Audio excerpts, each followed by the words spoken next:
Good morning, sir, and I hope you had a good day.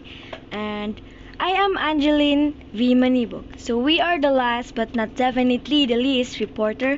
We are the Group 7. And we are going to discover the era of romanticism. Paano nga ba ito nakaapekto sa buhay natin? O paano nga ba ito nakaapekto kung paano natin tignan ang buhay?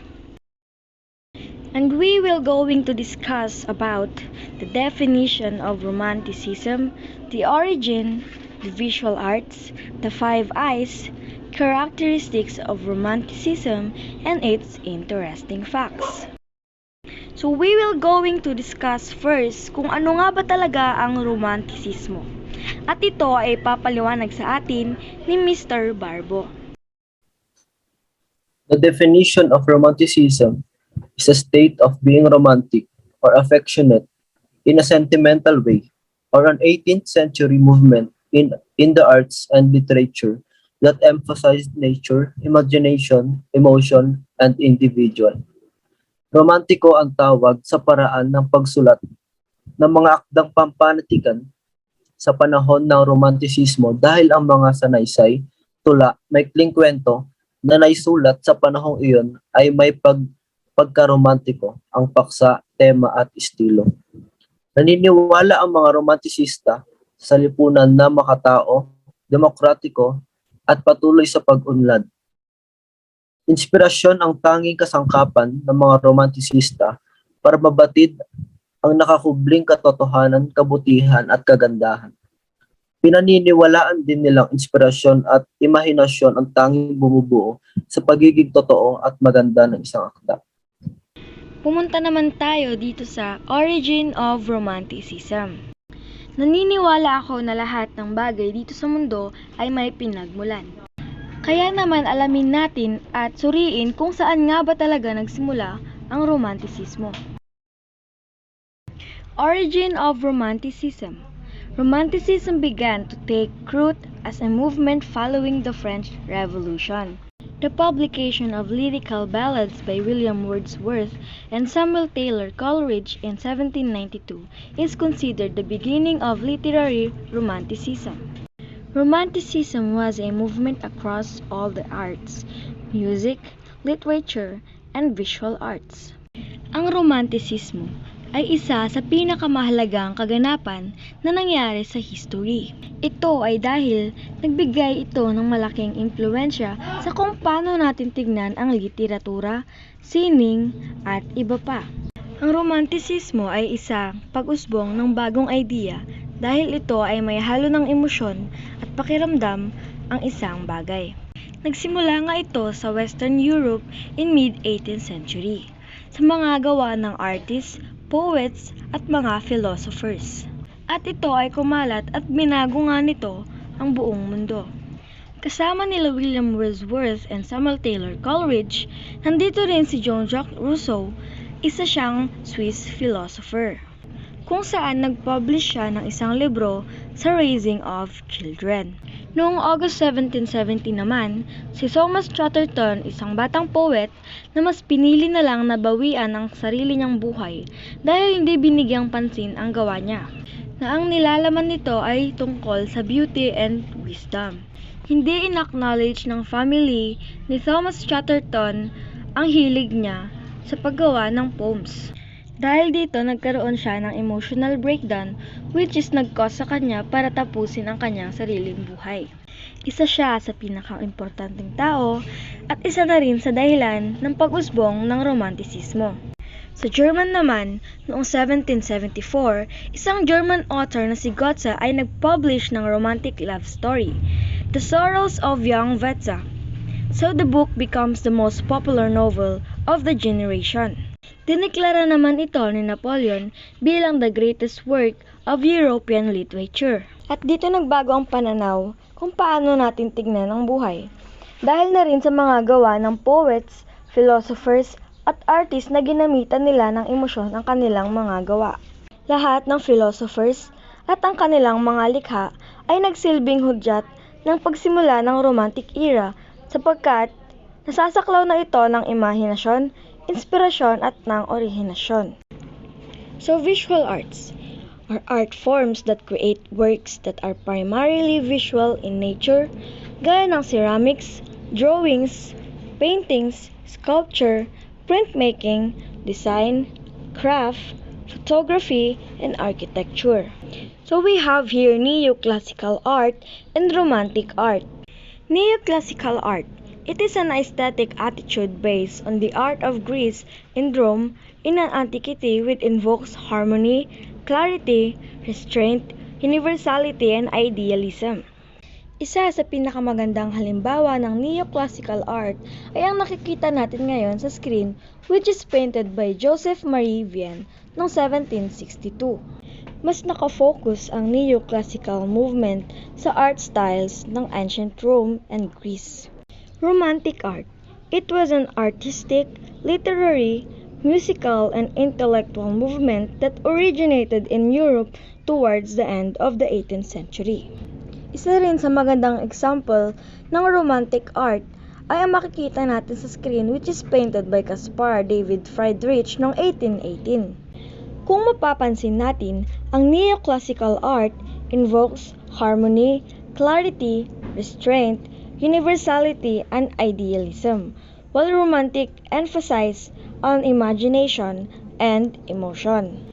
Sa madaling salita, ang neoclassical art is to teach and for us to learn, while romantic art is for us to inspire. Ang romantic art ay mas nagfo-focus sa emotion, which is tinutulungan tayo para kumonekta sa ating damdamin. Ang neoclassical art naman is for us to learn. Ito naman ay kumokonekta sa ating isipan para mas mapaikli pa natin. Ang romantic art is for us to understand, while in neoclassical art is for us to learn. Bilang isang visual artist, masasabi ko na malaki talaga ang impluensyang naidulot sa atin ng romantic art era. Ito ay dahil mas natutunan pa natin na ilabas ang emosyon natin sa pamamagitan ng paggawa ng art. Dahil nagkakaroon ng koneksyon between the art and the artist, which is ang tinatawag nating emotion. Mas nailalabas pa natin ang emosyon natin through our artworks. So, neoclassical art is for us to learn, and romantic art is for us to understand. Ipapaliwanag naman sa atin ng next reporter na sila Miss Disu at Miss Guevara kung ano ang Five Eyes. The five eyes of romanticism are imagination, intuition, individuality, idealism, and inspiration. This is the values and lifestyle of romantic and was the essence of the time period. Art, music, and literature was inspired by this concept as they are influencing life today in the modern world as well. Imagination.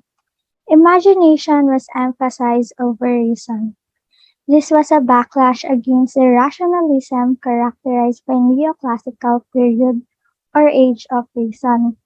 Nagkaroon nga ng backlash laban sa rationalism dahil nga sa romanticism mas pinapairal na ang feelings kaysa sa logic. Na kung natatandaan nyo, ang neoclassical period ay logic over religion na kung saan nagkaroon ng negative side ang mga tao kaya nagkaroon ng romanticism na mas naniniwalang feelings over logic. Imagination ay tinuturing na kinakailangan para sa paglikha ng mga lahat ng sining. The British writer na si Samuel Taylor Coleridge ay tinawag itong intellectual na intuition. Ang mga romantiko ay nagbigay ng halaga sa intuition o damdamin at instinct kaysa sa reason. Intuition. Pinapahalagahan ng mga romantiko ang intuition o pakiramdam at instinct kaysa sa katwiran. Ang pangunahing kahalagahan sa art movement ng romanticism ay ang pagpapalawak ng damdamin ng artist at ng manonood na may mga scenes ng beauty, love, anger, horror, suspense, adoration. Mas gusto na ng mga tao at artist ang romanticism na mga scene sa nature o ang paghiwatig ng isang kwento upang makatakas sa realidad ng bago at masikap na buhay ng urban. Inilarawan nga ni British romantic na si William Wordsworth ang tulang this continuous flow of powerful feelings.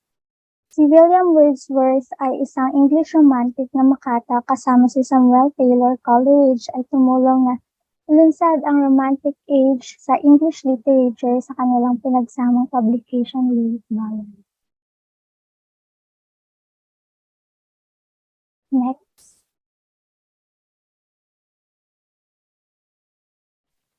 So next is idealism, concept that we can make the world a better place. Theory that emphasizes the spirit, the mind has a crucial role in making the world the way it is. Immanuel Kant mind forces the world we perceive to take the shape of space and time. So idealism, in Romanticism, it is about the values of the people, the ideal image of what people's surroundings supposed to be like. It was part of Romanticism because most people believed that the world could become a better place. Works from this era, either literature, music, or any artworks, contains a lot of nature, and it emphasized the mind over matter. If in the age of enlightenment celebrates the progress of human and technology, and they looked up at learning the culture and being civilized, sa Romanticism naman po, they saw nature as good as it is. They value nature as they saw human civilization corrupts or destroy its goodness. So Romanticism is about what the mind wants to do for the betterment of its surroundings or how the artworks could influence the world to be better and beneficial for everyone. So next is inspiration.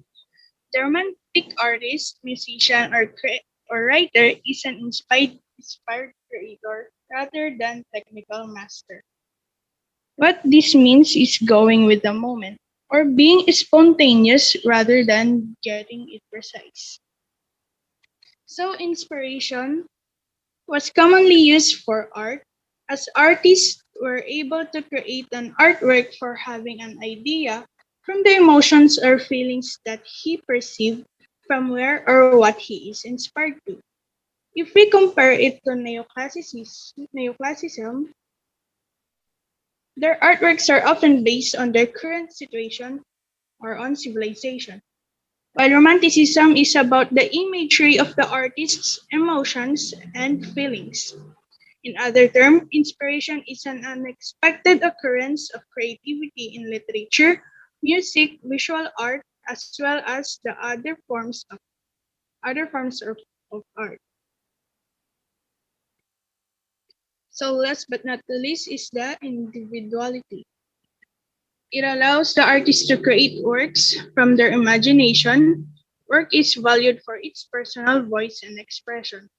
Romanticism is known for its themes of individualism, adventure, and freedom from society.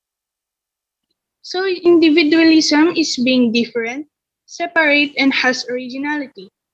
And art has been emphasized for its uniqueness as the artist created it from his perspective and uses his freedom of expression. In Romanticism, it highlights the power of an individual or an artist to influence its viewers or the society. It gives the viewers the feelings of being an individual rather than social life. Ang susunod naman ay ang characteristics of romanticism na ipapaliwanag naman sa atin ni Mr. Tukay at ni Miss Tisu. Wild landscapes. Nagsimula ang romantisismo sa isang grupo ng mga artistang British na nagsimulang gumawa ng matatapang na hakbang sa mga landscape na naglalarawan ng lalong wild na mga tanawin at bagyo. Nagsimula silang magpinta ng malalaking tanawin kung saan ang mga tanawin ay tradisyonal na tinitignan bilang isang mababang anyo ng sining, na relegated lamang sa maliliit na canvases. Ang mga pintor ng Britanya tulad nila Thomas Jones ay nagsimulang magsama ng mga figure sa mga landscape na may malungkot na paglalarawan ng dispersion. example is The Bard 1742 to 1803, Thomas Jones. Ang paglathala ng The Bard ay nagsimula ng isang bagong kabanata ng kasaysayan ng pulang Ingles. Ito ay maaaring tawaging unang primitivist na tula sa wikang Ingles. At tiyak na tagumpay nito ay nagbigay inspirasyon sa isang bagong henerasyon ng mga manunulat na ibaling ang kanilang pansin sa Welsh at Gaelic na mga tema mula sa malayong nakaraan sa isang kilusan na naging kilala bilang Celtic river. Next is nature, kung saan ang sining ng Enlightenment ay tiyak na panlipunan. Hindi pinagkatiwalaan ng Romanticismo ang mundo ng mga tao at lumipat sa mga natural na settings. Karaniwan para sa mga pintor na magtrabaho sa mga natural na settings bilang pinagmumulan ng inspirasyon. Ngunit, upang ipinta ang natural na gawa-gawa at haka-haka ng mga eksena, ang mga tanawin ng dagat ay hindi karaniwan sa mga romantikong gawa. For example is Night Piece from Closing Scene of Renee by Chateaubriand 1820. Isinulat ni Chateaubriand si Renee, isang katang-isip na self-portrait noong 1820 sa London. Sa kapansin-pansing larawan ni Renee, ang nawasak na wanderer na si Renee ay dumapo sa isang bato sa ilalim ng isang Gothic na kastilyo kung saan ang mga pader ay umaalon at bumagsak. Pagod sa mundo at mapanglaw si Renee ay naglalayag sa oras at espasyo tulad ng ginagawa ng mga artista at imahinasyon. Ngunit hindi nakatagpo ng ginhawa at nananabik sa kamatayan. Next.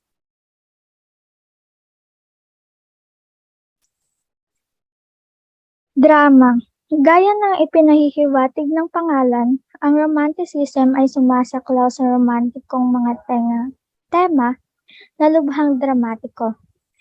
Kabilang dito ang mga elemento ng myth, alamat, at hindi makatotohanang paglalarawan ng mga makasaysayang pangyayari, kalikasan at mga supernatural. For example is Crusaders Thirsting New Jerusalem, 1850 by Francisco Hayes. Ito ay isang magandang halimbawa ng uri ng engrandeng kahanghang pagpinta na ginawa ni Hayes sa mga paksang pangkasaysayan at pampanitikan. Siya ay madalas na inspirasyon ng mga tema na kinuha mula Middle Ages, nakatago sa ilalim ng makasaysayang simbolismo, tungkol sila sa Italian Risorgimento. Katulad nito, ang mga klasikal na paksa ay pinili upang maiwasan ang censorship. Existential angst, sometimes called existential dread, anxiety, or anguish, is a term common to many existentialist thinkers. It is generally held to be a negative feeling arising from the experience of human freedom and responsibility. The best example for this is the Wrath of Medusa. The Wrath of Medusa painting in 1819 by French romantic artist Theodore Géricault, depicting the survivors of a shipwreck adrift and starving on a raft. Géricault astonished viewers by painting, in harrowing detail, not an antique and noble subject but a recent gruesome incident. Géricault's masterpiece, The Wrath of Medusa, was also his most controversial painting. It drew fire from French critics over the political implication and ambiguity of whether the men on the raft were to be rescued or not. Critics thought it too gruesome, too realistic. The Wrath of Medusa depicts a dramatic moment and all emotions human being can feel in that situation. That feeling such as fear, pain, hope, and madness. To do this painting, Géricault studied for a long time the effect of the refraction of light on a human body, and for this reason he drew a lot of preparatory sketches. Next, Zeitgeist. It means time and spirit. The best example for this is Walk at Dusk by Caspar Friedrich. Caspar created this masterpiece around 1830, and you can vividly see a man walking with his back turned against the viewer with his head bowed down with a moonlight background and seemingly surrounding. You can see also a megalithic tomb that depicts death with everything around the subject of the portraits seemingly dying. The leafless trees in the background seem shadowy, but the oaks rise through the mist, which is an expression of the promise of life. This was one among the few paintings that Caspar did before he suffered from debilitating stroke. The painting was a depiction of a melancholy the artist was going through during the period, but the oaks indicate the promise of life. He found Christian faith. The painting is clearly testament to Caspar's love for the use of the crescent moon as a resonant and complex symbol for Christ. He used his magnificent brushworks to portray the illumination of the sun as an expression of the godlike source of life. The contrasting brushwork played a crucial role in depicting the light from the moon, the cast out of the darkness that is symbolism of the approaching night of death. So interesting facts. First, it was one of the first times in history of art that landscape became a significant subject for painting. It is because Romanticism focuses on nature and doesn't trust humans. It's common for painters to work with nature as they find serenity, and it is the best option to gather inspiration to start a masterpiece. Another art movement took place at the same time called Neoclassicism. Neoclassicism was very different and focused on moral purpose, reason, and discipline. Sa madaling salita, ang neoclassical art movement at romantic art movement ay umusbong sa parehong panahon. Romantic literature includes the work of Edgar Allan Poe na nakatuon sa marami sa kanyang mga gawa sa pagsira ng sarili ng tao, kasalanan, supernatural at takot. Si Ralph Waldo Emerson, ang pinakapalinaw na tagapagpahayag ng American Romanticism ay isang makata. Ngunit siya ay nakilalang pangunayan sa pamamagitan ng kanyang mga kontribusyon sa panitikan at kultural na kritisismo. Si William Wordsworth ay isa sa mga nagtatag ng English Romanticism at isa sa mga pinakasentrong figura ng mahalagang talino nito. Si John Keats ng Romanticism ay nag-ambag sa gawa niyang Bright Star. Ang kanyang imahinasyon sa tulang ito ay isang magandang halimbawang tula noong panahon ng Romanticism. At lastly, Nathaniel Hawthorne, naging tanyag ang kanyang nobela at maikling kwento na sumasailalim sa madilim na imahe ng mundo. And here are the references, and again, we are the Group 7 and thank you for listening.